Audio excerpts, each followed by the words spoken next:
नर्मदा नदी की कोई आध्यात्मिक वैल्यू है? जैसे गंगा जी का महत्व है, वही महत्व या उससे ज्यादा कहें नर्मदा मैया का है। रेवे तो दर्शनात् मुक्ति।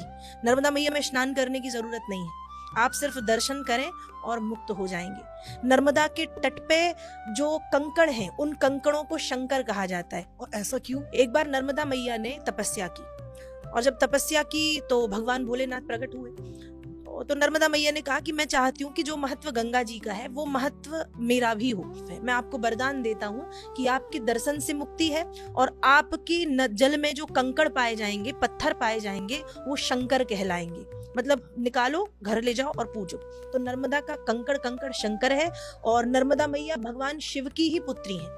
भोलेनाथ किसी पर्वत पे बैठ के तपस्या कर रहे थे, उस समय उनके पसीने से नर्मदा मैया की उत्पत्ति हुई है। तो इनका एक नाम शांकरी भी है, शिव सुता, शिव की पुत्री।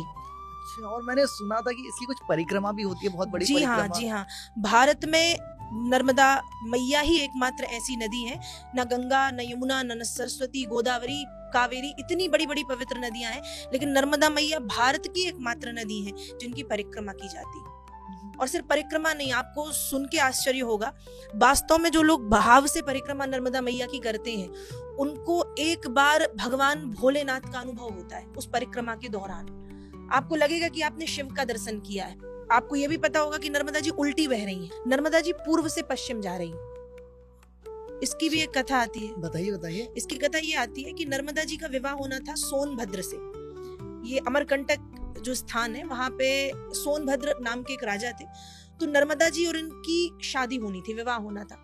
लेकिन सोनभद्र का जो मन है वो नर्मदा जी की एक सखी थी, या दासी कह दें, जोहिला, उनके ऊपर आकर्षित हुआ, और नर्मदा जी को ये बात पता चली। तो उस दिन से नर्मदा जी ने कुंवारी रहने का मन बनाया कि मैं कुंवारी रहूंगी, और उल्टी दिशा में नर्मदा जी वही है कि मैं मुड़ के नहीं देखूंगी। तो हर नदी बंगाल की खाड़ी में जाके गिरती है, नर्मदा जी खंबात की खाड़ी में जाके गिरती है। आज हम कोई काम जब शुरू करते हैं तो सबसे पहले नर्मदा मैया से ही शुरू करते। किसी का विवाह होगा तो नर्मदा जी को कार्ड जाएगा, किसी के यहाँ कोई कथा है, आयोजन है, तो नर्मदा मैया को कार्ड होगा, मुंडन है तो नर्मदा के तट पे हो जाते हैं, जनेऊ संस्कार है तो नर्मदा मैया के तट पे होते हैं। और एक बात और है कि नर्मदा मैया प्रारंभ से अंत तक, जब सृष्टि का अंत होगा तो कहते हैं कि सारी नदियों का लोप हो जाएगा, सिर्फ एकमात्र नर्मदा की धारा दिखाई देगी। अच्छा, ये भी है।